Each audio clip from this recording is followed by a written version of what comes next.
Hello बच्चों, welcome to our channel. हम कर रहे हैं बिजनेस एनवायरनमेंट के बारे में स्टडी करना है। अभी लास्ट लेक्चर हमने स्टडी किया था WTO के बारे में पढ़ा था। अभी इस लेक्चर में आज का हमारा लेक्चर रहेगा लेक्चर नंबर 9। आगे के सारे जितने लेक्चर्स हुए हैं सबका लिंक मिल जाएगा डिस्क्रिप्शन बॉक्स में। अभी आज के लेक्चर में हम पढ़ने वाले हैं WTO and it's implications on developing Nations. अभी ये जो WTO काम कर रहा है, वर्ल्ड ट्रेड ऑर्गेनाइजेशन, कि चलो ट्रेड बैरियर्स हटाने हैं, इंटरनेशनली ट्रेड को बढ़ाना है, ग्रोथ लाना है वहाँ पे, तभी इसकी पॉजिटिव इफ़ेक्ट भी आती है, नेगेटिव भी आती है, राइट। अभी ये जो इफ़ेक्ट्स है वो डेवलपिंग नेशंस पे क्या क्या इफ़ेक्ट है वो हमें स्टडी करना है आज के लेक्चर में। So let's start. अब यहाँ पे उन लोगों ने दिया है participation in WTO has implications on foreign trade and development of developed as well as developing nations such as India। WTO के जितनी भी मेंबर्स कंट्री है, ठीक है, अभी उसमें से काफ़ी सारी कंट्रीज़ डेवलप भी है, काफ़ी सारी डेवलपिंग स्टेज में भी है, जैसे कि हमारा इंडिया है। अभी इस डेवलपिंग कंट्री पे क्या क्या इफ़ेक्ट्स आती है WTO की, वो हम पढ़ रहे हैं आज। Although the ultimate goal of WTO is free world trade in the interest of all the nations of the world, yet in reality the WTO agreements have benefited the developed nations more as compared to developing ones। क्या चाहता है WTO कि free world trade हो, ठीक है, इस चीज़ को वो करना चाहता है, ये गोल है, एम है वर्ल्ड ट्रेड ऑर्गेनाइजेशन का, राइट। ट्रेड बैरियर्स हटाने हैं, काफ़ी सारी चीज़ें होती है, ठीक है, इसके लिए काफ़ी सारे एग्रीमेंट्स हुए हैं, लेकिन उन चीज़ों ने इन रियलिटी में फ़ायदा डेवलप नेशंस का किया है, डेवलपिंग का नहीं किया है। अब ये क्यों नहीं हुआ है वो एक एक पॉइंट वाइज हम देखेंगे नीचे। Now benefited developing nations more as compared to developing ones। Developing को ज़्यादा फ़ायदा नहीं हुआ है। This is because the developed countries of Europe and America have powerful influence on the WTO agreements. देखिए, WTO एग्रीमेंट्स जब भी होते हैं तभी ऑफकोर्स जो डेवलप कंट्रीज़ है वो ज़्यादा ही स्ट्रॉन्ग रहती है, ठीक है, फिनेंशियली, पॉलिटिकली। तो क्या होता है, इन एग्रीमेंट, ये जो एग्रीमेंट बनते हैं वो उनकी फेवर में ज़्यादा चले जाते हैं compare to developing nations. Now the impact of WTO on developing countries is explained as follows. अभी इम्पैक्ट हम देखेंगे क्या क्या आई WTO एग्रीमेंट्स की ऑन हमारे डेवलपिंग नेशंस। सबसे पहले हम नेगेटिव इम्पैक्ट पढ़ने वाले हैं कि नेगेटिवली क्या क्या नुकसान हो रहे हैं, क्या क्या लॉसेस हो रहे हैं हमारे डेवलपिंग नेशंस को। सबसे फर्स्ट आता है उसमें impact of TRIP agreements. TRIP agreements जो रहते हैं इंटेलेक्चुअल प्रॉपर्टी राइट के रिलेटेड। अब वो जो एग्रीमेंट बने थे उसमें क्या हुआ, वो एग्रीमेंट्स इंटेलेक्चुअल प्रॉपर्टी राइट्स को फेवर करते हैं, उसे प्रोटेक्ट करते हैं, ठीक है। अभी इंटेलेक्चुअल प्रॉपर्टी राइट जो हम कहेंगे पेटेंट्स है, कॉपीराइट है, ट्रेडमार्क है, ये सारे ज़्यादातर लिए जाएंगे from developed nation to developing country, right. Developing country जो है उसे फ़ीस देनी है, रॉयल्टीज़ देनी है डेवलप नेशंस को। अब क्या होगा, पैसे जा रहे हैं डेवलपिंग कंट्री से डेवलप कंट्री के पास, ज़्यादा उनका आउटफ्लो हो जाता है, उनका नुकसान हो जाता है वहाँ पे। चलिए देखते हैं। The TRIP's agreement favours the developed countries as compare to developing nations. Under TRIP's agreement protection is given to patent, copyrights etcetera. Patent, copyright, trademark जो हम कहेंगे, इन सारी चीज़ों के प्रोटेक्शन के लिए ये एग्रीमेंट बना है।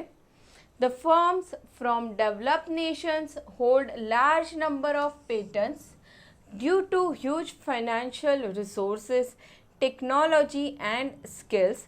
The firms from developed countries develop products and get them patent. देखिए, पेटेंट कब मिलता है, जब भी कुछ नया प्रोडक्ट, कुछ नई टेक्नोलॉजी इन्वेंट होती है तभी पेटेंट रजिस्टर होता है। अब क्या होता है, ये जो डेवलपमेंट आता है या इनोवेशन आता है वो मोस्टली ज़्यादा करके डेवलप नेशन में आ जाता है, ठीक है। वहाँ पे बहुत सारे R&D होते हैं, वहाँ पे कैपिटल भी अवेलेबल है उस R&D में लगाने के लिए।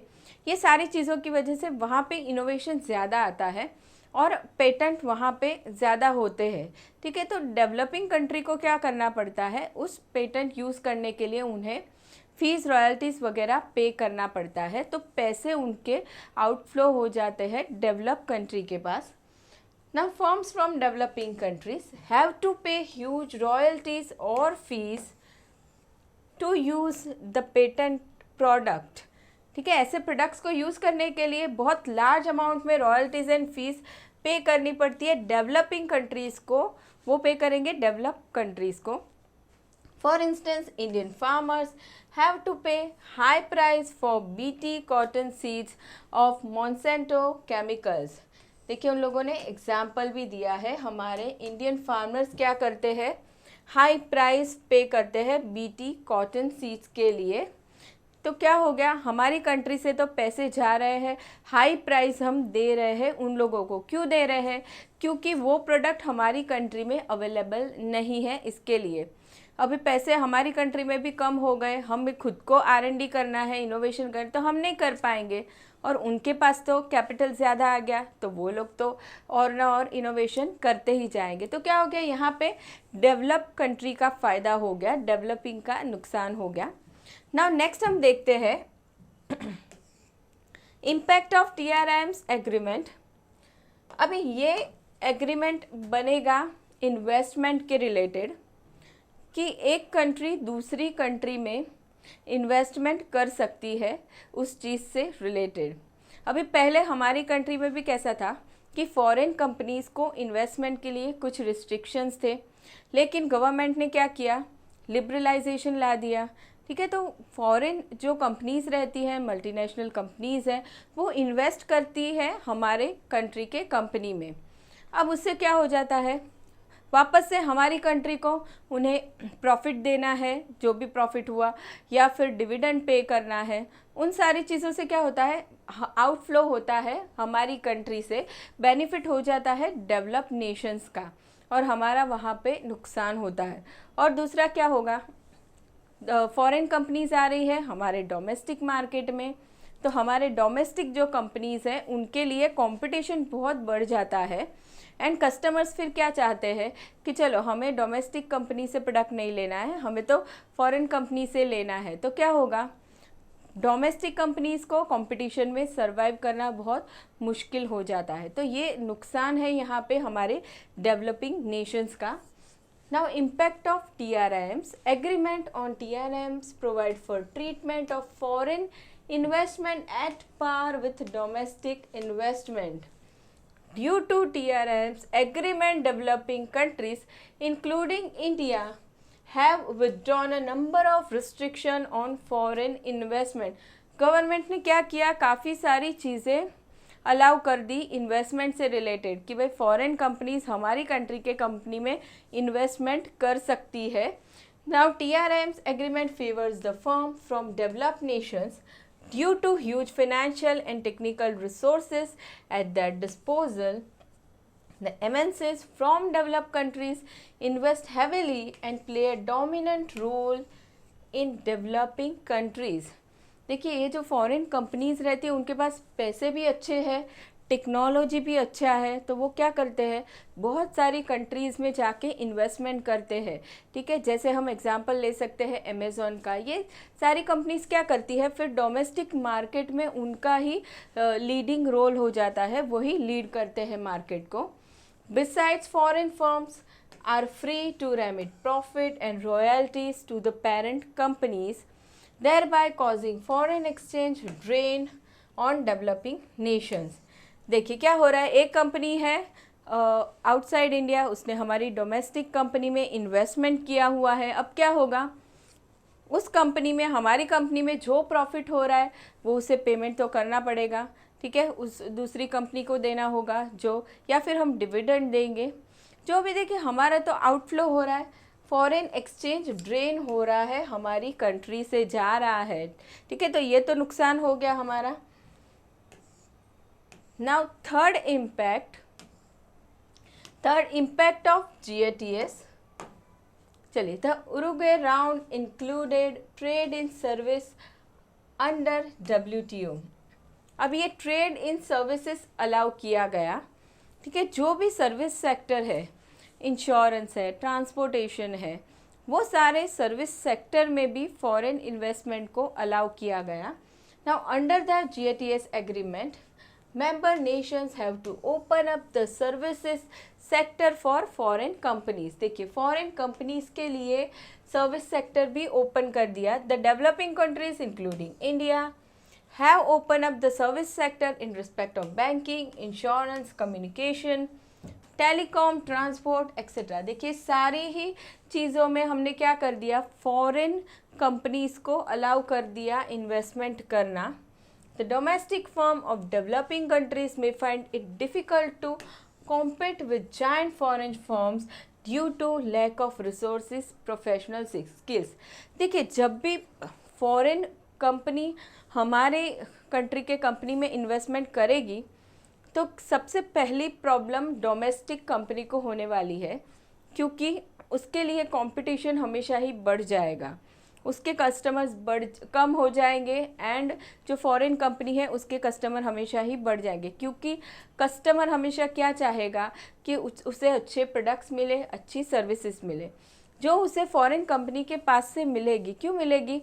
क्योंकि वहाँ से कैपिटल भी अच्छा आ रहा है एंड उनके पास टेक्नोलॉजी भी अच्छी है, वहाँ के जो लोग काम कर रहे हैं वो भी प्रोफेशनल रहते हैं, स्किल्ड रहते हैं, ठीक है। तो ये सारे फ़ायदे वहाँ पे रहते हैं। तो डोमेस्टिक कंपनी के लिए वहाँ पे कंपटीशन फेस करना बहुत ज़्यादा डिफ़िकल्ट हो जाता है। कभी कभी डोमेस्टिक फर्म सर्वाइव भी नहीं कर पाती है कंपटीशन में।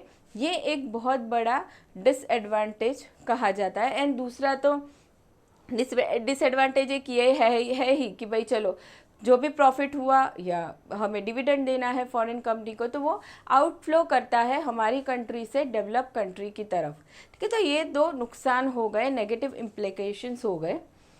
ना fourth one is impact of reduction in tariff rate जो कम किए गए, जो ड्यूटीज लगती थी, ठीक है, वो सारी कम की गई। अब उसके नेगेटिव इम्प्लीकेशंस क्या है कि as per the WTO agreement the developing countries have to reduce tariff barriers. जैसे कि हमने आगे देखा था कि पहले जो कस्टम ड्यूटी बहुत ज़्यादा थी वो अभी रिड्यूस करके 10% तक कर दी गई है, ठीक है। तो इसके कुछ नेगेटिव इम्प्लीकेशंस भी हुए। As a result of this, the developing countries have resorted to reduce tariff in phased manner, धीरे धीरे करके ड्यूटीज़ को, टैरिफ को कम किया गया। For instance, India has reduced, देखिए, India has reduced the peak custom duty on non-agricultural goods to 10% in 2008। क्या हुआ? नॉन एग्रीकल्चरल गुड्स जो है उसके ऊपर पहले बहुत ज़्यादा कस्टम ड्यूटी लगती थी अगर हम गुड्स को इंपोर्ट करें तो। अभी वो कस्टम ड्यूटी को फेस्ड मैनर में, मतलब धीरे धीरे करके कम कर दिया गया। कितना कम किया? 10% तक कम कर दिया in 2008। As the protection to domestic industry gradually disappears, the firms in developing nations have to face increasing competition from foreign goods. अभी क्या हो गया? कस्टम ड्यूटी कम लगने लगी, उससे क्या हुआ? कम पैसे भरने हैं, प्राइस कम हो गई प्रोडक्ट की, ज़्यादा से ज़्यादा लोग कंपनीज इंपोर्ट करने लगी, इंपोर्टेड रॉ मटेरियल यूज़ करने लगी। अभी इंपोर्टेड रॉ मटेरियल यूज़ करने का फ़ायदा क्या हुआ कि जो भी गुड्स बना रही है कंपनीज, अच्छा बन रहा है, क्वालिटी गुड्स बन रहा है, तो उसके सामने जो डोमेस्टिक फर्म है, जो डोमेस्टिक रॉ मटेरियल यूज़ करके गुड्स बना रही है, उसके लिए कंपटीशन बढ़ गया, उसके लिए मार्केट में सर्वाइव होना डिफ़िकल्ट हो गया। ये एक नेगेटिव इम्प्लीकेशन हुआ जब टैरिफ रेट्स रिड्यूस किए गए तभी, ठीक है। ये एक नेगेटिव इम्प्लीकेशन हो गया। Now next one is impact on small sectors. Small sector, small businesses की हम बात करेंगे। हमारी कंट्री जो डेवलपिंग कंट्री है वहाँ पे भी सारे ही बिजनेस है, लार्ज स्केल पे भी है, मीडियम स्केल पे भी है, स्मॉल सेक्टर भी बहुत सारे हैं जहाँ पे बहुत सारे लोग काम करते हैं, लोगों को एम्प्लॉयमेंट अपॉर्चुनिटी मिलती है। ठीक है, तो इन स्मॉल सेक्टर को भी काफ़ी सारा नुकसान हुआ। WTO does not discriminate industries on the basis of size. Small sector, micro and MSES has to compete with large sector. जैसे हमने यहाँ पे बात की कंपटीशन बढ़ गया डोमेस्टिक इंडस्ट्री के लिए, वैसे ही जो बहुत छोटे छोटे बिजनेसेस है, छोटी छोटी कंपनीज चल रही है, उन्हें भी बहुत कंपटीशन फेस करना पड़ा, क्योंकि WTO ऐसा कोई कॉन्सेप्ट नहीं देखता है स्मॉल बिजनेस, मीडियम, लार्ज। ठीक है, तो यहाँ पे उस चीज़ के ना होने की वजह से यहाँ पे स्मॉल सेक्टर को बहुत कंपटीशन फेस करना पड़ा with large sector. Therefore, as per WTO agreements, India has withdrawn reservation of items for small scale sector in a phased manner since 2000. In February 2008, India has withdrawn reservation for small sector of over 750 items. In April 2015, the remaining 20 items reserved for MSES are also de-reserved. क्या किया, पहले कुछ products थे वो reserve थे खाली small sectors के लिए कि वो ही उसे बना सकते हैं, प्रोडक्शन कर सकते हैं। अभी क्या हुआ, वो प्रोडक्ट डी रिजर्व कर दिए, मतलब लार्ज स्केल बिजनेसेस है तो वो भी उस प्रोडक्ट को बना सकते हैं। अभी उसका नुकसान ये हुआ कि स्मॉल सेक्टर के लिए कंपटीशन बढ़ गया, वो लार्ज स्केल के सामने टिक नहीं पाएंगे, ये बहुत बड़ी एक प्रॉब्लम क्रिएट हो गई। Due to dereservation the small units have to compete with large industries and also from cheaper imports. बड़े बड़े बिजनेसेस के सामने भी कॉम्पीट करना है, और ऐसे बिजनेसेस जो क्या कर रहे हैं, चीपर इम्पोर्ट्स, क्योंकि टैरिफ रेट्स कम हो गए, हमने ऊपर देखा जो इम्पोर्टेड रॉ मटेरियल था उसके प्राइस कम हो गए, तो कंपनी ज़्यादा से ज़्यादा रॉ मटेरियल इंपोर्ट करने लगी एंड यूज़ करने लगी, तो यहाँ पे उनका तो नुकसान हो गया। जो products as a raw material जा रहे थे from small sector to large scale sector, वो बंद हो गए, क्योंकि कंपनीज क्या करने लगी, imported material, raw material use करने लगी। Now, as a result, several small firms have become weak or sick during past couple of years. क्या हो गया, स्मॉल जो फर्म्स थे वो वीक हो गए, लॉस मेकिंग हो गए, या फिर सिक हो गए, बहुत ज़्यादा लॉस हुआ, बिजनेस को बंद होना पड़ा, ऐसी सिचुएशन आ गई in past couple of years. ठीक है, अभी आगे देखेंगे sixth implication impact on agriculture. अभी एग्रीकल्चर पे क्या इफ़ेक्ट आया। The developing countries India and China are among the largest producer of agricultural items like vegetables, fruits, food grains etcetera. हमारी कंट्री में रूरल एरिया ज़्यादा है एंड एग्रीकल्चर भी बहुत प्रायोरिटी पे आता है हमारी कंट्री में। ठीक है, बहुत सारे लोग एग्रीकल्चर में है, एग्रीकल्चर का काम करते हैं। तो however the agriculture productivity is low as compare to other countries. Due to low productivity farmers from developing countries stand to lose in the world market.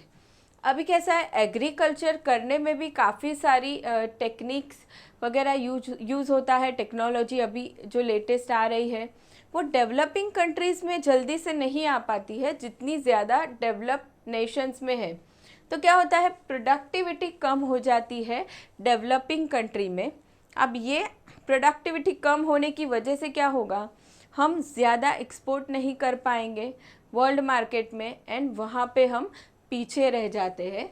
Now the WTO agreements on agriculture has only in theory favored the developing countries, but in practice its implication has affected agricultural export of developing nations to world market, as the developed countries provide lot of subsidies to their exporters. देखिए क्या बोला उन लोगों ने, the WTO agreement on agriculture, जो agreement हुए agriculture के ऊपर एग्रीमेंट में तो उन लोगों का गोल यही था, इंटेंशन, एम उन लोगों का यही था कि डेवलपिंग नेशन को वो आगे ला सके। लेकिन इन रियलिटी क्या हुआ, डेवलपिंग नेशन को कोई फ़ायदा नहीं हुआ, उनके लिए तो नेगेटिव इम्पैक्ट आ गया। क्योंकि देखिए डेवलप कंट्रीज़ क्या कर रही है, provide a lot of subsidies to their exporter.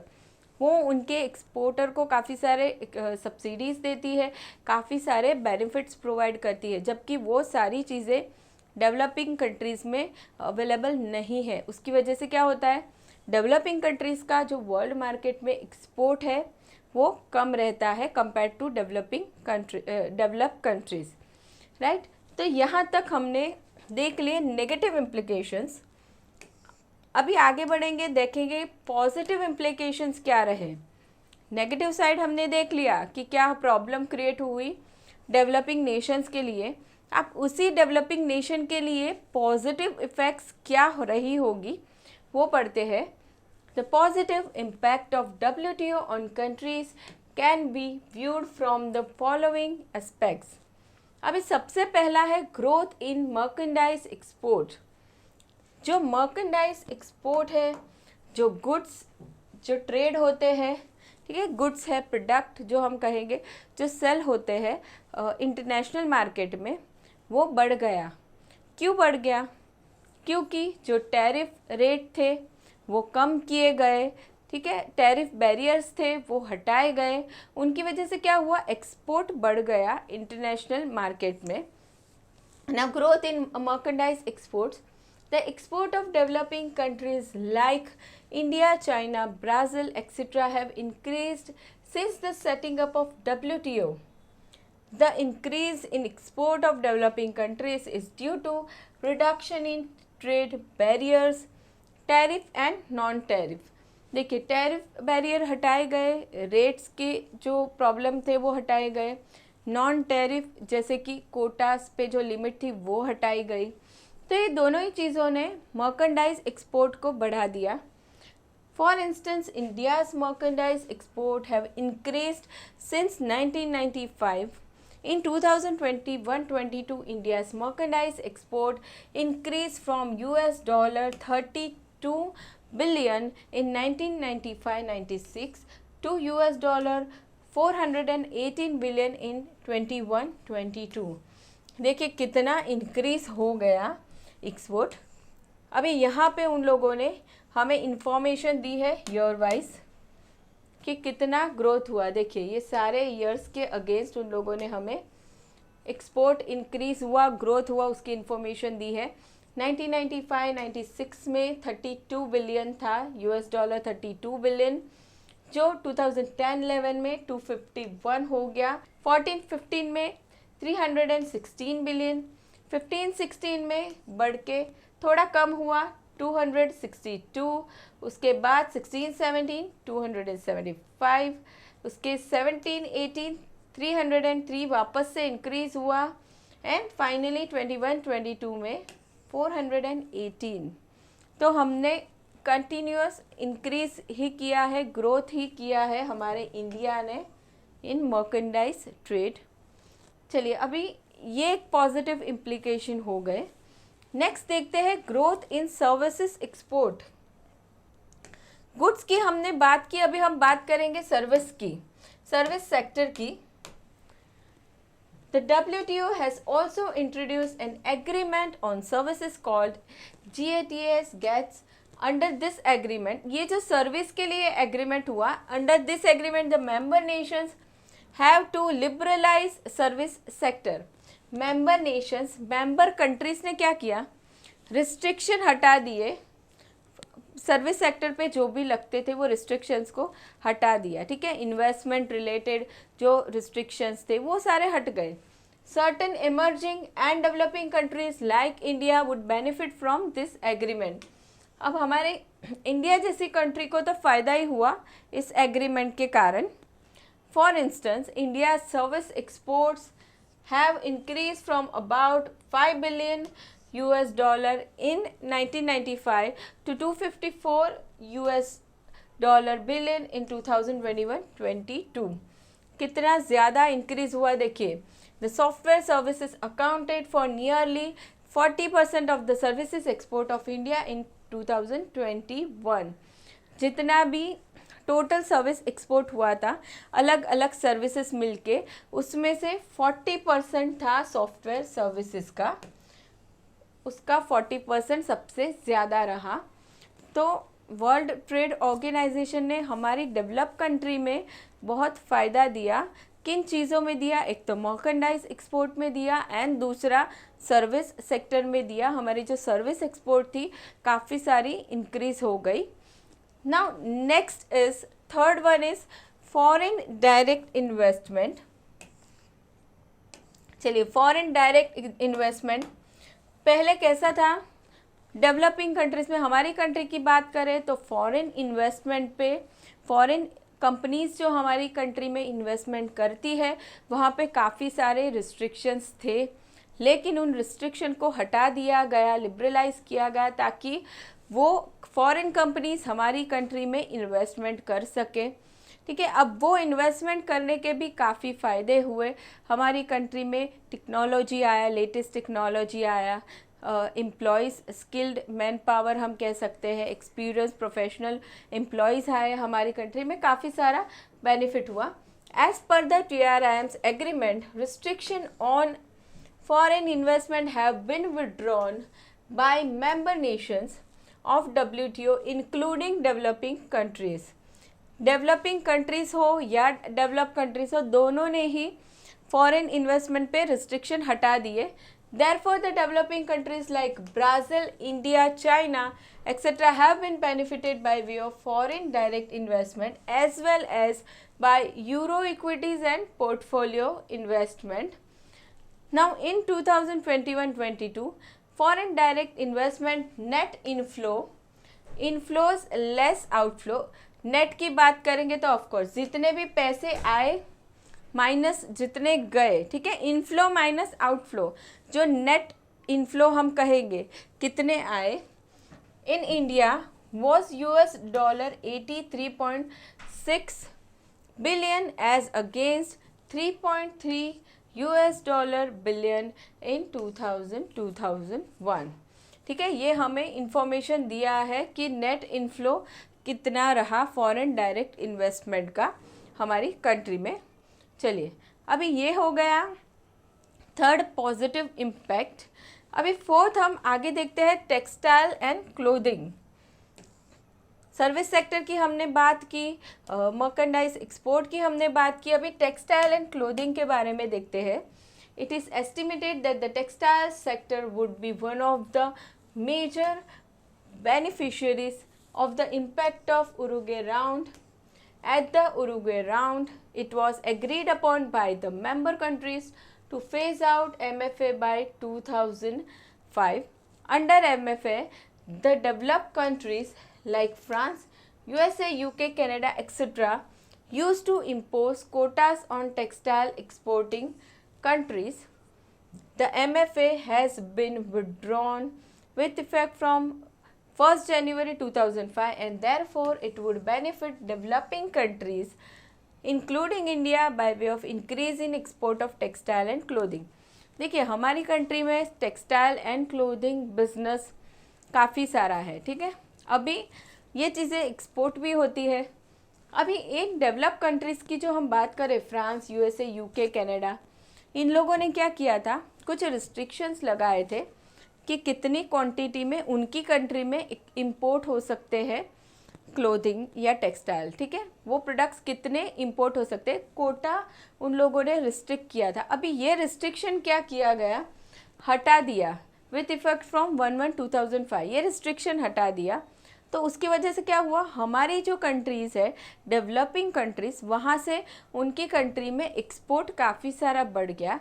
उसकी वजह से हमारी कंट्री में फॉरेन एक्सचेंज इनफ्लो बहुत हो गया, जिसने हमारी कंट्री को काफ़ी सारा बेनिफिट दिया, ठीक है, काफ़ी सारा फ़ायदा दिया। तो ये एक अच्छा बिजनेस रहा टेक्सटाइल एंड क्लोथिंग, जिनके लिए WTO ने फ़ायदा करवाया, WTO एग्रीमेंट्स ने। Now next is benefits of TRI piece agreement. Intellectual property के बारे में बात करेंगे। This TRIPS agreement has benefited the developing countries like Brazil, India, China and others. The firms in developing countries have also developed new products and got them patented. ठीक है, ऐसा नहीं है कि सारे ही इंटेलेक्चुअल प्रॉपर्टी डेवलप नेशन में ही है, ऐसा नहीं है। डेवलपिंग में भी कुछ हद तक प्रोडक्ट्स को इनोवेट किया गया, उनके लिए पेटेंट रजिस्टर किए गए। ठीक है, तो वहाँ पे भी कुछ हद तक क्या हुआ कि फॉरेन एक्सचेंज का इन्फ्लो हुआ इन फॉर्म ऑफ रॉयल्टीज़ और fees. Developing countries have also benefited by way of GIS status. For instance, India has obtained GIS for products like Darjeeling tea, Goa Feni and so on. ठीक है, ये तो कुछ हमारे भी products हो गए जो इनोवेशन हुए। Now conclusion, it can be concluded that WTO has created both positive and negative impact on developing countries. It is expected that the developing countries like Brazil, India and China, South Korea would greatly benefit from WTO agreements in coming years, provided efforts to improve efficiency and international competitiveness. देखिए, क्या हमने दोनों ही effects पढ़ लिए, positive भी पढ़े, negative भी पढ़े। ठीक है, दोनों ही चीज़ें हैं, लेकिन इन फ्यूचर में हम एक्सपेक्ट करेंगे कि पॉजिटिव इम्पैक्ट्स और भी ज़्यादा बढ़ती रहेगी एंड डेवलपिंग नेशंस कॉम्पिट करेंगे इंटरनेशनल मार्केट में, वहाँ पे ग्रो करते जाएंगे। ठीक है, तो यहाँ पे हमने इम्प्लिकेशंस के बारे में पढ़ा WTO के। अभी नेक्स्ट लेक्चर हम पढ़ने वाले हैं ट्रेडिंग ब्लॉक्स के बारे में। तो चलिए, अभी यहाँ तक कोई क्वेश्चन हो तो आप बता सकते हैं स्टूडेंट कमेंट सेक्शन में। वीडियो पसंद आया हो तो प्लीज़ लाइक ज़रूर कर देना। Thank you so much everyone.